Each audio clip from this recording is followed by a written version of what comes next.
Argument, அந்த 3 நிமிஷம் படம் எடுக்கிறதுக்கு இவங்க 1008 கேள்வி கேட்பாங்க. இவங்களாம் இவர் எனக்கு direction assistant, camera assistant Rajiv Menon, நம்ம நம்ம ராஜா தான் கேமராமேன். அவர் வந்து சயின்டிஸ்ட் ஆகிட்டார் இஸ்ரோவில். அவர் தெரியாமல் ஒரு நட்டு கூட மாட்ட முடியாது, எல்லாமே அவர் பிக்சரைஸ் பண்ணுற ஒரு டாப் லெவல் சயின்டிஸ்ட் ஆகிட்டார். இப்போ அதெல்லாம் நான் எதுக்கு சொல்ல போகிறேன்னா, அந்த மாதிரி ஷார்ட் ஃபிலிம்ஸ் எடுத்து நம்மளுடைய திறமையை அல்லது நம்மளுடைய தவறுகளை அதில் சரி செய்யறதுக்கான வாய்ப்பை நம்ம அறிந்து கொண்டால் மட்டும். எத்தனையோ திரைப்படங்கள், எத்தனையோ தொலைக்காட்சி தொடர்களில் நான் நடித்தாலும் இத்தனை இன்டர்நேஷ்னல் ஃபெஸ்டிவல்ஸ்க்கு என்னுடைய படம் போகிறதுங்கிறது ரொம்ப ரொம்ப பெருமையாக இருக்குது. To all the students and to all the young aspiring directors, இவ்வளோ ஃபிலிம் ஃபெஸ்டிவல்ஸ் நமக்காக இருக்குது, நடத்துகிறாங்க. இத்தனை பிளாட்ஃபார்ம்ஸில் நம்ம கொண்டு போய் டிஸ்பிளே பண்ணிக்க முடியும்.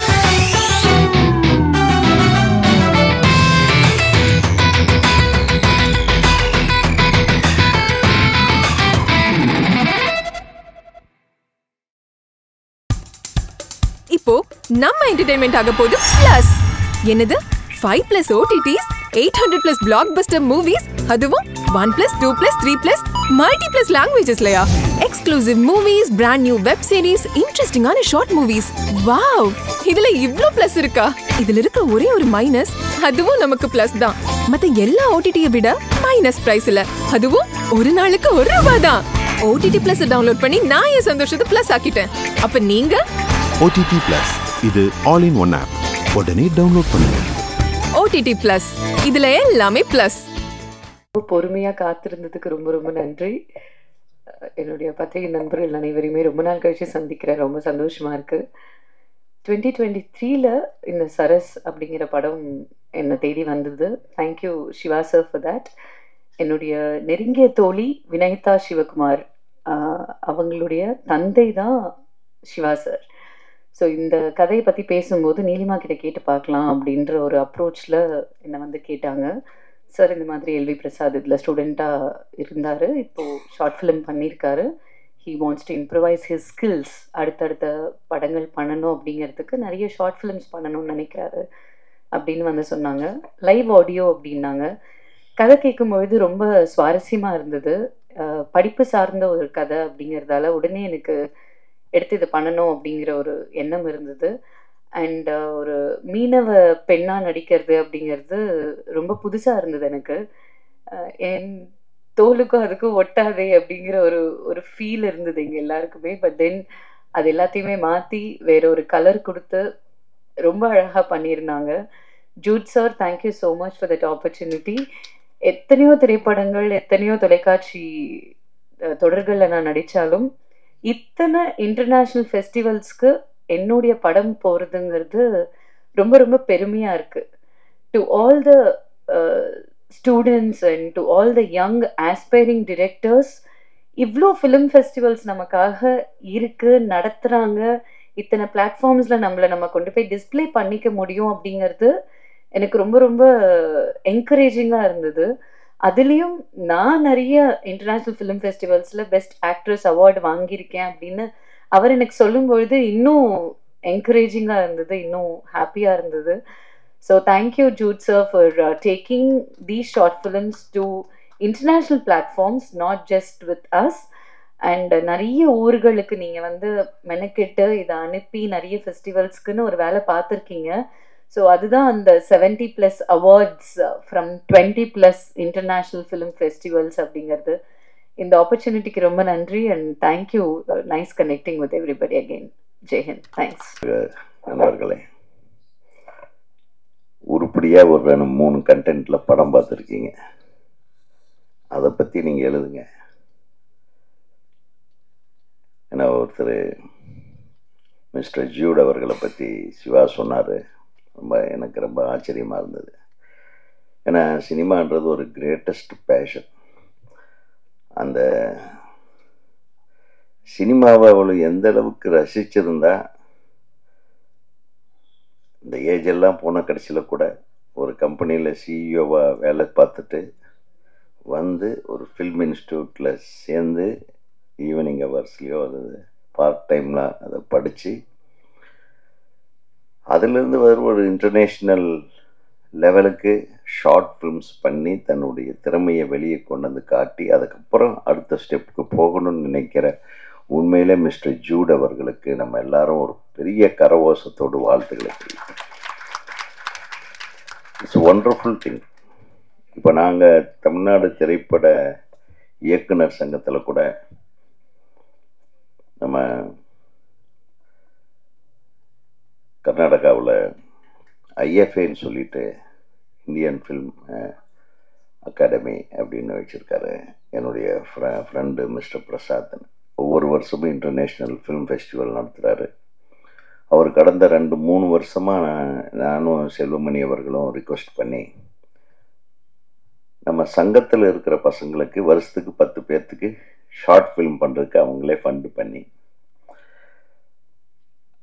அவங்களே எடிட்டிங் தியேட்டரு, ரெக்கார்டிங் தியேட்டரு எல்லா ஃபெசிலிட்டிஸ் செலவுகளையும் கொடுத்து காசும் கொடுத்து பண்ண வச்சு மிகச்சிறந்த ஒரு பிளாட்ஃபார்மை உருவாக்கியிருக்கோம். எதுக்குன்னா தன்னால் ஒரு இயக்குனராக பரிமளிக்க முடியாமல் தவிக்கிற உதவி இயக்குனர்களுக்கு ஒரு வாய்ப்பு கொடுப்போம் அப்படின்ற ஒரு நல்ல எண்ணத்தில் அவர் ஃபில்ம் அகாடமி வச்சுருக்காரு. எவ்ரி இயர் அவர் பெரிய ஃபில்ம் காம்ப்ளெக்ஸ் வச்சுருக்காரு, சினிமா தியேட்டர் காம்ப்ளெக்ஸ் வச்சுருக்காரு. இது செய்யணும்னு அவசியம் இல்லை, பட் நல்ல ஃபில்ம் மேக்கர்ஸ் வரணுன்ற ஆசையில் அவங்க பண்ணுறாங்க. அதனால் என்னென்னா யங்ஸ்டர்ஸ் ஒரு நல்ல படத்தை பண்ணி அந்த ஷார்ட் ஃபில்மை காட்டியே அவங்க பெரிய படத்துக்கு வாய்ப்பு தேடக்கூடிய ஒரு நல்ல நிலைமையை உருவாக்குறதுக்காகத்தான் அந்த பிளாட்ஃபார்ம் ஆரம்பிச்சது. ஆனால் இங்கே இது வேற ஒரு லெவல் ஒரு ஆர்வம் இங்கே தெரியுது sir. Mister Jude sir, I really great, feeling very much great about you.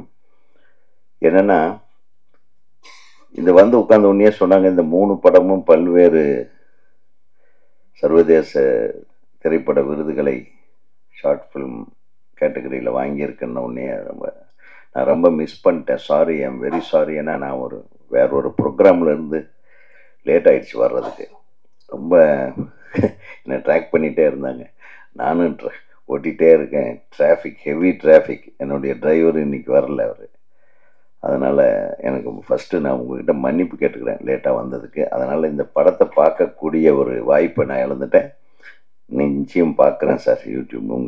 எனக்கு லிங்க் அனுப்புங்க. அது மொத்தம் ஒரு ஐஸ்வர்யா, ஒரு நீலிமா, இவங்க எல்லாத்தையுமே வச்சு எடுக்கக்கூடிய அளவுக்கு அவங்கெல்லாம் அக்செப்ட் பண்ணி பண்ணுறாங்கன்னா there should be some content. அதாவது அவங்க சொன்னாங்க இந்த ஒரு மீனவ பொண்ணு கேரக்டரில் பண்ணுறது ஒரு வித்தியாசமாக இருந்தது.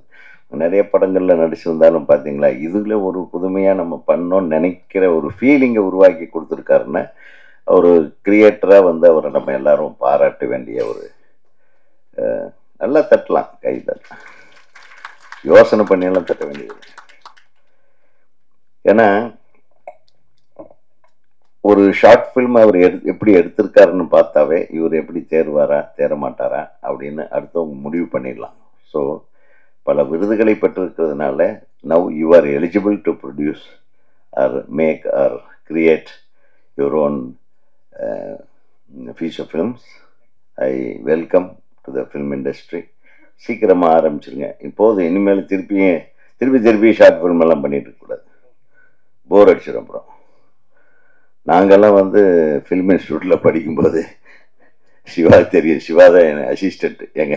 நான் ஃபஸ்ட்டு கேமராவை பிடிச்சி ஸ்டார்ட் கேமரா சொல்லக்கூடிய முதல் நாளில் எனக்கு ஹீரோ யார் சிவா? ரகுவரன் அன்னைக்கு தான் முதல்ல நடிக்கிறார். தலைவாசல் விஜயும் அன்னைக்கு தான் முதல்ல நடிக்கிறார். அவங்க 2 பேர்த்தையும் போட்டு 1981 என்னுடைய ஃபஸ்ட்டு ஷார்ட் ஃபில்மோட லென்த்து 3 minutes. அவ்வளோதான் ஃபில்ம் கொடுப்பாங்க. 1000 அடி கொடுப்பாங்க, அதில் 300 அடிக்குள்ளே நம்ம எடுத்து கொடுக்கணும். அதுவும் சைலண்ட் மூவி. ஸோ அந்த படத்தை எடுக்கும்போது இருந்த அந்த சந்தோஷமும் அந்த உணர்வு அந்த டெடிக்கேஷனும் இப்போ இல்லை. ஏன் சிவா? தட் இஸ் என்ன ஆர்கியூமெண்ட்! அந்த 3 நிமிஷம் படம் எடுக்கிறதுக்கு இவங்க 1008 கேள்வி கேட்பாங்க. இவர் எனக்கு direction assistant, camera assistant Rajiv Menon. நம்ம நம்ம ராஜா தான் கேமராமேன். அவர் சயின்டிஸ்ட் ஆகிட்டார் இஸ்ரோவில். அவர் தெரியாமல் ஒரு நட்டு கூட மாட்ட முடியாது. எல்லாமே அவர் பிக்சரைஸ் பண்ணுற ஒரு டாப் லெவல் சயின்டிஸ்ட் ஆகிட்டார். ஸோ அதெல்லாம் நான் எதுக்கு சொல்ல போகிறேன்னா, அந்த மாதிரி ஷார்ட் ஃபிலிம்ஸ் எடுத்து நம்மளுடைய திறமையை அல்லது நம்மளுடைய தவறுகளை அதில் சரி செய்கிறதுக்கான வாய்ப்பை நம்ம அறிந்து கொண்டால் மட்டுமே ஒரு அடுத்த கட்டத்திற்கு நம்ம பெரிய படம் எடுக்கக்கூடிய ஒரு லெவலுக்கு நம்மளை முன்னேற்றிக்க முடியும், நம்மளை உருவாக்கிக்க முடியும். அப்படின்றதுக்காக தான் அவர் செஞ்சுருக்காரு. ஸோ பெரிய சிஇஓவாக இருக்க, நிறைய பணம் வச்சுருப்பாருன்னு நினைக்கிறேன்.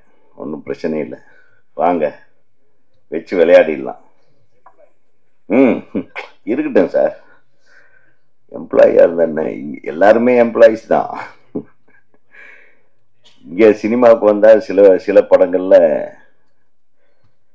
பெரிய லெவலில் முதலாளி, அதே முதலாளிக்கு சில டைமில் தொழிலாளிகள் ஆயிடுவாங்க. சினிமாவில் மட்டும்தான் அது நடக்கும். இன்றைக்கு வெற்றி கொடுப்பவன் நாளைக்கு வெற்றி இல்லாதவனாக இருப்பான். இன்றைக்கு தோல்வி அடைபவன் நாளைக்கு வெற்றி அடைபவனாக மாறுவான். அதுதான் cinema. It is there in every walk of life. ஒவ்வொருத்தருடைய வாழ்க்கையின் பல விஷயங்கள், அதாவது நம்ம சினிமா தொழிலன்னு இல்லை, வேறு எந்த தொழில் எடுத்துக்கிட்டாலும் கொஞ்ச நாள் பிஸ்னஸில் அடிப்பட்டவன் வேற ஒரு பிஸ்னஸில் சக்ஸஸ் ஆவான், அந்த மாதிரி. ஆனால் சினிமா துறையில் மட்டும்தான் மற்ற எந்த துறையிலும் இல்லாத ஒரு மிகப்பெரிய சாட்டிஸ்ஃபேக்ஷன் ஒரு மனிதனுக்கு கிடைக்கும். ஏன்னா நம்ம என்ன நினைக்கிறோன்றத நம்ம எடுத்து நம்ம படைப்பாளியாகி அதை மற்றவங்களை காட்டி அதை அவங்க கைத்தட்டும் போது கிடைக்கிற நம்ம அந்த உணர்வு இருக்கு பாருங்க, அது வேற எந்த தொழிலில் நீங்கள் எவ்வளவு கோடி சம்பாதிச்சாலும் கிடைக்காது. we are the creators, next to Lord. நம்ம தான் உருவாக்குறோம். அதில் ஒரு கதாபாத்திரத்தை நம்ம எப்படி காட்டணும், எப்படி அதை கொண்டு வரணும், அது மாதிரி. ஸோ படைப்பாளிகள்ன்றது நான் அடிக்கடி சொல்லுவேன், நம்ம எடுத்த படங்கள் குறைவாக எண்ணிக்கையில், நான் எடுத்த படங்கள் குறைவாக இருந்தாலும் நான் சிருஷ்டித்த கதாபாத்திரங்கள் எல்லாம் நான் வாழ்ந்தவை. நான் வாழலைன்னா அந்த கதாபாத்திரத்தை, அந்த சின்ன கவுண்டருடைய எஜமானாகட்டும், நான் நேரில் பார்த்து அதை உள்வாங்கி அது இப்படி நடந்தால் தான் நல்லாயிருக்கும், இந்த காஸ்டியூம் போட்டால் தான் நல்லாயிருக்கும், இப்படி ரியாக்ஷன் கொடுத்தா தான் நல்லாயிருக்கும், ஒவ்வொன்றையும் திங்க் பண்ணி எடுத்ததுனால இன்னைக்கு வரையில் நான் ஒரு 15 வருஷமாக படம் பண்ணல. இன்னைக்கு வரையிலும் டைரக்டர் உதயகுமார்னு சொல்கிறாங்கன்னா அதுக்கு நம்மளுடைய படைப்புகள் தான் காரணம். அதனால் நீங்கள் வாங்க, வயது என்பது ஒரு பெரிய இதே கிடையாது. நீங்கள் ஐ ரியலி அப்ரிஷியேட் யூ. உங்களுடைய ஆர்வத்தை எந்த வயசுலையும் காட்டலாம். நீங்கள் இந்த வயசில் காட்டியிருக்கீங்கன்னா you deserve biggest success in the film industry also. இதுக்காவது ஒரு கை தட்டிட்டு போகல. என்ன நானும் கை தட்டுறதுக்கு கண்டென்ட் கொடுக்குறேன், தட்டவே மாட்டோன்ட்டு இருக்காங்க இல்லையா?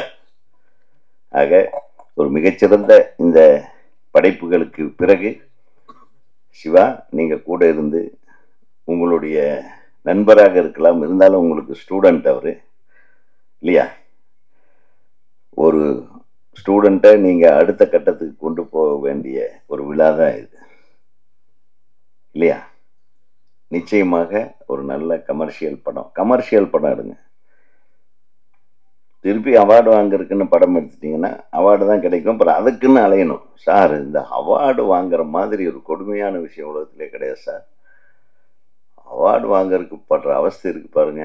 அது எந்த மாதிரி எடுத்தால் அவார்டு கிடைக்கும், என்ன மாதிரி கண்டென்ட் கொண்டு போனால் அவார்டு கிடைக்கும், எங்கெங்கெல்லாம் யாரை பிடிச்சா அவார்டு கிடைக்கும். இதுக்கு பேசாமல் கமர்ஷியலாக படம் எடுத்து போட்ட காசு திருப்பி எடுக்கிற வழியை பார்க்குறது பெட்டர்ன்னு நினைக்கிறேன். நான் அதுக்காக இதுக்கு வாங்கின அவார்டை குறை சொல்லலை. ஷார்ட் ஃபிலிம்ஸ்க்கு ஓகே, பெரிய படங்களை எடுத்துகிட்டு சார் அவார்டு வாங்குறதுக்காக எல்லாரும் கிளம்பிடுறாங்க சார் கையில் பொட்டியோட. அந்த மாதிரிலாம் நடக்குது இந்த உலகத்தில். ஈவன் ஆஸ்கார் அவார்ட்லேயே நிறைய பேர் அந்த மாதிரி பண்ணியிருக்காங்கன்றாங்க. அப்படின்னா பாருங்களேன். ஸோ அவார்டோட வேல்யூ ஒன்று என்னென்னா, இப்போவும் சொல்கிறேன் சார், இந்த படத்தை பார்த்து கைத்தட்டினாங்கல்ல, அவங்க கொடுக்குற அவார்டு தான் சார் மிகப்பெரிய அவார்டு. அதை விட மிஞ்சின அவார்டு வேறு எதுவும் கிடையாது. உள்ளுணர்வோட உங்களுடைய படைப்புகளை ரசிக்கின்ற ரசிகர்களுடைய கைத்தட்டுகள் தான் நீங்கள் பெறுகின்ற மிக முக்கியமான விருது என்பதை நாங்கள் கூறி மீண்டும் மிகப்பெரிய விஷயத்தை நல்லா கையில் எடுத்து நல்ல கண்டென்ட்டோட நீங்கள் கண்டென்ட் பண்ணுங்க. அதுக்கு தானே அவார்டு வரட்டும். நம்மளாக தேடி சென்று விருது வாங்குவது விட்டு நம்மளை தேடி விருதுகள் வரும் அளவுக்கு அருமையான படைப்புகளை நீங்கள் தர வேண்டும். அதே மாதிரி சகோதரி நீலிமா, ரொம்ப சந்தோஷம். இந்த மாதிரி படைப்பாளிகளுடைய, அதாவது வளர்ந்து வரக்கூடிய கலைஞர்களுக்கு நீங்கள்லாம் முன்னின்று உதவி செய்வது என்பது மிக பாராட்டுக்குரிய விஷயம். உங்கள் இசையை நான் கேட்டேன்னு சொல்லுங்கள் தம்பி, எனக்கு நல்ல தம்பி அவர். ஆக உங்கள் அனைவருக்கும் எனது நன்றியையும் நான் காக்க வைத்ததற்கான மன்னிப்பையும் கோரி விடைபெறுகிறேன். நன்றி, வணக்கம். இப்போ உங்க என்டர்டெயின்மெண்ட் ஆக போகுது plus 5+ OTT 800+ blockbuster movies 1+, 2+, 3+, multi+ languages exclusive movies, brand new web series, interesting ஆன short movies, இப்படி நிறைய பிளஸ். வெயிட் இதுல மைனஸ் ஒரு விஷயமும் இருக்கு. மத்த எல்லா OTTs விட மைனஸ் பிரைஸ்ல ஒரு நாளைக்கு ₹1 மட்டும்தான். உங்க சந்தோஷத்தை பிளஸ் பண்ண போற OTT பிளஸ் இப்ப உங்க கையில. உடனே டவுன்லோட் பண்ணுங்க. OTT Plus இது ஆல் இன் ஒன் ஆப். உடனே டவுன்லோட் பண்ணுங்க. என்டர்டெயின்மெண்ட்டை பிளஸ் பண்ணுங்க OTT Plus ஓட.